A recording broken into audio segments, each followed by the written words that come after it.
तो भाई लोग कैसे हो। आज मैं आप लोग के सामने लेके आया हूँ मृग कुंड। चलिए कहानी स्टार्ट करते हैं। एक समय की बात है, विक्रमगढ़ के राजा विक्रम सिंह के राज्य पर पड़ोसी दुश्मन देश चंदनगढ़ के राजा ने अपनी शक्तिशाली सेना के साथ अचानक आक्रमण कर दिया।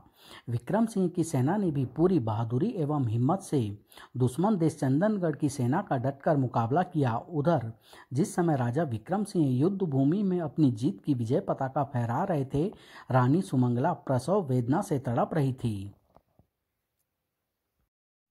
अगले दिन जीत का सेहरा बांधे राजा विक्रम सिंह ने नगर में प्रवेश किया तो मानो सारा नगर उनके स्वागत को उमड़ पड़ा। राजा विक्रम सिंह जिंदाबाद, हमारे राजा अमर रहे। महल के प्रांगण में कदम रखते ही विक्रम सिंह को महामंत्री ने एक और खुशखबरी दी। बधाई हो महाराज, आपको पुत्र रत्न की प्राप्ति हुई है। ओह क्या सच! महामंत्री जी, ये खुशखबरी देकर आपने हमें अत्यधिक प्रसन्नता प्रदान की है। लीजिए, यह रहा आपका इनाम और अब हम तुरंत अपनी रानी और पुत्र को देखना चाहते हैं। शुक्रिया महाराज, आइए। महामंत्री राजा को लेकर रानीवास में पहुंचा। अहो भाग्य हमारे, देखा रानी, कैसे चांद से पुत्र को जन्म दिया है तुमने। यह सब ईश्वर के प्रताप का फल है स्वामी। संध्या होते ही नगर का कोना कोना प्रकाशमय हो उठा। पूरे नगर को किसी दुल्हन की तरह सजाया संवारा गया। राज्य के निर्धन लोगों के लिए कौशागार के दरवाजे खोल दिए गए। विक्रम सिंह स्वयं अपने हाथों से हीरे मोतियों व स्वर्ण मुद्राओं से लोगों की झोलियां भर रहे थे। राज्य के सभी लोगों के लिए दावत का प्रबंध किया गया था। वाह, अति स्वादिष्ट! राजा विक्रम सिंह की जय जयकार के नारों से राज्य की जनता ने आसमान गुंजा दिया। महाराज विक्रम सिंह की जय, राजकुमार ऋतु ध्वज जिंदाबाद, रानी सुमंगला जिंदाबाद। राजकुमार का नाम ऋतु ध्वज रखा गया। राजा विक्रम सिंह तथा सुमंगला की खुशी का तो मानो कोई ठिकाना ही नहीं था। तभी राज ज्योतिषी शंकरानंद ने वहां प्रवेश किया। आइए गुरुदेव, मैं बहुत बेचैनी के साथ आपके आने का ही इंतजार कर रहा था। आशा है आप राजकुमार की जन्म कुंडली बना लाए होंगे। सारी जनता भी राजकुमार का भविष्य जानने के लिए व्याकुल है। शीघ्र बताइए, क्या लिखा है राजकुमार की जन्म कुंडली में। इतनी व्यग्रता उचित नहीं है पराक्रमी राजन। राज्य की सारी जनता के सामने राजकुमार के भविष्य के बारे में बताना ठीक न होगा। यह आप क्या कह रहे हैं गुरुदेव? राज्य की जनता के सम्मुख बताना उचित न होगा? क्यों? मुझे अफसोस है राजन, पर बात ही कुछ ऐसी है। तुम मेरे साथ आओ राजन। न जाने राज ज्योतिषी महाराज से क्या कहना चाहते थे। ईश्वर करे सब ठीक हो, भगवान हमारे राजकुमार को दीर्घायु दे। एक दूसरे के पीछे पीछे चलते हुए वे एक कक्ष में पहुंचे। आखिर बात क्या है? आपकी चुप्पी मेरे मन में संदेह को जन्म दे रही है गुरुदेव। सुनना ही चाहते हो राजन? तो सुनो। राजकुमार ऋतु ध्वज की जन्म कुंडली के अनुसार उसकी उम्र 20 से ऊपर न होगी। नहीं, ऐसा नहीं हो सकता। यह आप क्या कह रहे हैं गुरुदेव? कहीं आपसे जन्म कुंडली देखने में भूल तो नहीं हो गई? तुम मेरे साथ आओ राजन। जो कुछ मैं कहना चाहता हूँ उसे सुनने के लिए पत्थर का कलेजा होना चाहिए। महारानी मेरी बात बर्दाश्त नहीं कर सकेगी। राजन, जो मैं कहता हूँ उसे ध्यानपूर्वक सुनो और उसी पर अमल करो। इसी में ही राज्य की भलाई है। राजकुमार ऋतुध्वज की परवरिश करना रेत का घर बनाने जैसा होगा राजन। राज्य की भलाई के लिए तुम्हें राजकुमार का मोह त्याग कर उसका वध करना होगा। गुरुदेव, मैं अपने बच्चे का वध नहीं करूंगा गुरुदेव। आखिर इतने बरसों के बाद मुझे ये खुशी नसीब हुई है। चीखने चिल्लाने से कुछ होने वाला नहीं राजन, इसके सिवाय दूसरा कोई रास्ता नहीं है। उफ, यह आपने मुझे किस धर्म संकट में डाल दिया है गुरुदेव। ओह, मैं क्या करूं? गुरुदेव, क्या राजकुमार की दीर्घायु के लिए कोई रास्ता नहीं? रास्ता तो है राजन, किंतु मैं बताऊंगा नहीं, क्योंकि राजकुमार का 21वें वर्ष में प्रवेश आपके तथा राज्य की जनता के लिए अशुभ होगा। इसका मतलब उपाय तो है। हाँ राजन, उपाय तो है, लेकिन विक्रमगढ़ की प्रजा की भलाई के लिए राजकुमार के दीर्घायु होने की कामना छोड़ दो। और चूंकि 20 बरस से पहले ही उसकी मृत्यु सुनिश्चित है, अतः राजकुमार को अभी से ही मरा हुआ मानकर उसका वध करवा दो, क्योंकि अभी उसकी मृत्यु का दुख सहन करने की तुम में व रानी सुमंगला में क्षमता है, जबकि बाद में यह दुख सह पाना तुम दोनों के लिए ही अत्यंत कठिन होगा। नहीं गुरुदेव, मैं किसी भी दशा में अपने प्रिय पुत्र के वध का आदेश नहीं दे सकता। आप मुझे राजकुमार के दीर्घायु होने का उपाय बताइए। राजकुमार के दीर्घायु होने की बात दिमाग से निकाल दो राजन, क्योंकि वह 21वें वर्ष में प्रवेश करते ही तुम्हारे व तुम्हारी प्रजा के लिए घातक सिद्ध होगा। चाहे कुछ भी हो गुरुदेव, हमें राजकुमार की अपने राज्य के उत्तराधिकारी की जिंदगी चाहिए, मृत्यु नहीं। आप राजकुमार के दीर्घायु होने का उपाय बताइए। तुम जिद कर रहे हो राजन। राजकुमार की जन्म कुंडली देखकर मैं चमत्कृत था कि 21वें वर्ष में उसका प्रवेश क्यों कर है। अब समझ में आया कि तुम्हारी जिद उसका कारण है। अब भी समय है राजन, मेरी बात मान लो, अन्यथा कहीं बाद में तुम्हें पछताना ना पड़े। मेरा फैसला अटल है, वही होगा जो हम चाहते हैं। आप उसकी दीर्घायु के लिए जो बन पड़े कीजिए। राजा का स्वर एकाएकी पत्थर के समान कठोर हो उठा। तो फिर मेरा भी फैसला सुन लो राजन, सांप को दूध पिलाने का कार्य मैं हरगिज नहीं करूंगा। 20 वर्ष बाद ही सही, उसे मरना तो है ही। गुस्ताख, तुम्हारी इतनी हिम्मत, इसे गिरफ्तार करके काल कोठरी में डाल दो और तब तक कोड़े बरसाते रहो जब तक कि यह घमंडी हमारे सामने अपना सिर न झुका दे। जाओ, ले जाओ इसे। राजा का आदेश पाकर सैनिक राज ज्योतिषी को पकड़कर काल कोठरी की तरफ ले गए। फिर पलक झपकते ही सारी सूचनाएं पूरे राज्य में जंगल की आग की भांति फैल गई। जिसने सुना वह हैरान भूत सा बना खड़ा रह गया। नगर की सारी चाकाचौंध समाप्त कर दी गई। हे प्रभु, राजकुमार को मेरी आयु भी लग जाए। सारे विक्रमगढ़ में मरघट का सा सन्नाटा फैल गया था। जबकि उधर काल कोठरी में अब भी समय है। बूढ़े, राजकुमार के दीर्घायु होने का रहस्य बता दे, अन्यथा कोड़े मार मार कर तेरी खाल खींच ली जाएगी।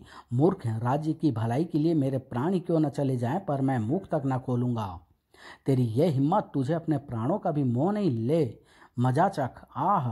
तभी महामंत्री के साथ खुद राजा विक्रम सिंह ने कारागार में प्रवेश किया। ये इस प्रकार नहीं मानेंगे जोरावर, इसके बदन पर लाल चींटियां छोड़ दो। जो हुक्म। उफ। और अगला पल राज ज्योतिषी शंकरानंद के लिए बेहद खतरनाक था। अब देखता हूँ कि तुम कब तक अपनी जिद पर कायम रहते हो। राजन, पुत्र विछोह की कल्पना ने वास्तव में तुम्हारी बुद्धि भ्रष्ट कर दी है। अपने सोचने समझने की शक्ति कुंद कर दी है तुमने। तुम कितनी भी जुल्म कर लो मुझ पर राजन, परंतु मेरा फैसला अटल है। इसी के साथ साथ राज ज्योतिषी बेहोश हो गए। महाराज, मुझे डर है कि कहीं इन यातनाओं को सह न पाने के कारण राज ज्योतिषी की मृत्यु न हो जाए। नहीं महामंत्री, हम इन्हें इतनी आसान मृत्यु नहीं देंगे। मेरे दिमाग में अभी अभी एक योजना आई है। अब देखूंगा इसकी जुबान कब तक खामोश रहती है। जोरावर, होश में लाओ इस कमबख्त को। और तुम महामंत्री, राज्य के सभी साधु महात्माओं और सिद्ध पुरुषों को एक एक करके यहाँ लाओ। न कोई प्रश्न नहीं। हमने जो कहा है उस पर तुरंत अमल करो। जो आज्ञा। सुबह तक नगर के अधिकांश साधु संतों को पकड़कर कैद कर लिया गया। हमें इस प्रकार पकड़कर कैदियों के समान यहाँ क्यों रखा जा रहा है, अभी पता चल जाएगा। चलो, तुम्हें अभी महाराज के सामने उपस्थित होने का आदेश है। सुनो बूढ़े, नगर के सभी साधुओं को पकड़कर यहाँ लाया जा चुका है। अगर तुमने महाराज की आज्ञा का तुरंत पालन नहीं किया तो एक एक कर सभी को तुम्हारी आंखों के सामने मौत के घाट उतार दिया जाएगा। और फिर राज ज्योतिषी के सम्मुख ही एक खूनी तमाशा शुरू हो गया। नहीं, यह देखकर राज ज्योतिषी की आत्मा चीख उठी। उफ, अगर तुमने राजा की बात नहीं मानी तो यह दुष्ट सचमुच पागल हो जाएगा और ऐसा होने के बाद ईश्वर पर से लोगों का विश्वास उठ जाएगा। धरती पर प्रलय मच जाएगी। तुम्हें उससे पहले ही कुछ करना होगा। राजा विक्रम का कहा मानकर तुम्हें राजकुमार की दीर्घायु का रहस्य बता ही देना चाहिए। ठहरो, मैं तैयार हूँ। उसके बाद राज ज्योतिषी के जख्मों पर मरहम पट्टी की गई। उन्हें स्वादिष्ट भोजन कराया गया। फिर उन्हें महाराज के सम्मुख पेश किया गया। मेरे ख्याल से अब तुम्हें वह रहस्य बता ही देना चाहिए। अपनी जीत पर कैसा गर्व महसूस कर रहा है, मेरा सम्मान करना तक भूल गया है। पर वास्तव में यह किसी प्रजा का पिता राजा विक्रम सिंह नहीं, बल्कि उसके भीतर छिपा एक बेटे का बाप बोल रहा है। क्यों नहीं, वही बताने के लिए तो मुझे तुम्हारे सामने उपस्थित किया गया है। राज ज्योतिषी कहना शुरू किया। सुनो राजन, राजकुमार की दीर्घायु के लिए तुम्हें एक कुंड का निर्माण तथा दीर्घकालीन यज्ञ कराना होगा। हर साल एक मृग की आहुति देने के बाद उसके रक्त से राजकुमार को स्नान कराना होगा। मृग कुंड में रक्त के 20वें स्नान के पश्चात राजकुमार आयुष्मान हो जाएंगे। तब तक महाराज संकेत से सैनिकों को भीतर बुला चुके थे और इस अवधि तक तुम भी हमारी कैद में रहोगे। अगर इस बीच हमारे राजकुमार के साथ कोई अनहोनी हुई तो तुम्हारे साथ ही सभी साधु संतों को मौत के घाट उतार दिया जाएगा। मुझे यह भी मंजूर है राजन। ले जाओ इन्हें और कैद में डाल दो। तत्पश्चात महाराज ने यह खुशखबरी रानी सुमंगला को दी। क्या सच? ओह महाराज, आप नहीं जानते कि आपने यह खुशखबरी देकर मुझे भी दूसरा जन्म दिया है। आज मैं बहुत प्रसन्न हूँ। परंतु वह बेचारी क्या जानती थी कि असलियत क्या है। राजा विक्रम सिंह ने उसे बताया ही कब था। ममता की मारी रानी सुमंगला तो प्रसन्नता से नाच ही पड़ रही थी। आहा, तूने सुना मेरे लाल, तुझे कुछ नहीं होगा। ईश्वर ने हमारी सुन ली है पगली। और फिर कुछ ही दिनों बाद पूरी तैयारी व जोर शोर के साथ यज्ञ प्रारंभ हो गया। बड़े बड़े विद्वान तथा सिद्ध पुरुष महात्मा उस यज्ञ को पूर्ण करने में लग गए। हजारों लोगों के विशाल जन समूह ने राजकुमार की दीर्घायु के लिए ईश्वर से प्रार्थना की। समय समय पर मृग कुंड में मृग की आहुति देने के बाद नन्हे राजकुमार को उसके रक्त से स्नान कराया जाता रहा। अभी 15 वर्ष और बाकी है। राजकुमार ऋतुध्वज दीर्घायु हो। उधर राज ज्योतिषी भी कैद में पड़े सिसकते रहे। हे प्रभु, भविष्य में न जाने क्या होने वाला है, रक्षा करना प्रभु।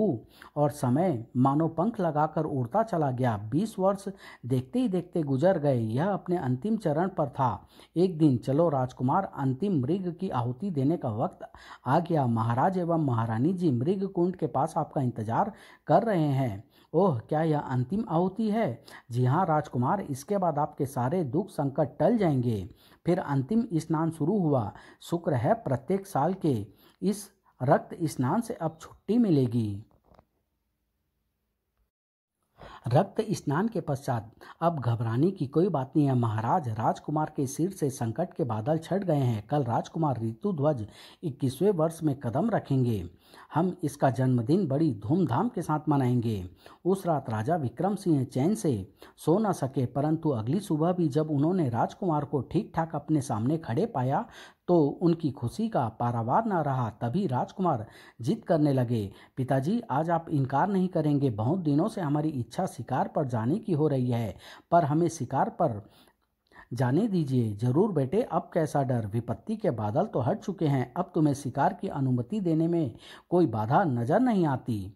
राजा विक्रम सिंह राजकुमार ऋतुध्वज के 21वें वर्ष में प्रवेश से इतना प्रसन्न थे कि उन्हें यह भी याद न रहा कि राज ज्योतिषी ने उन्हें राजकुमार का 21वें वर्ष में प्रवेश राज्य की प्रजा के लिए घातक बताया था। ठीक है राजकुमार ऋतु, किंतु सूर्य ढलने से पहले ही महल लौट आना। आज तुम्हारे 21वें जन्मदिन के उपलक्ष्य में हमने एक शानदार दावत का प्रबंध किया है, जिसमें दूर दूर देशों के राजा महाराजा भी शामिल होंगे। आप बिल्कुल फिक्र मत करें पिताजी, हम समय रहते महल अवश्य पहुंच जाएंगे। अब आज्ञा दीजिए, जाओ, ईश्वर तुम्हारी रक्षा करे।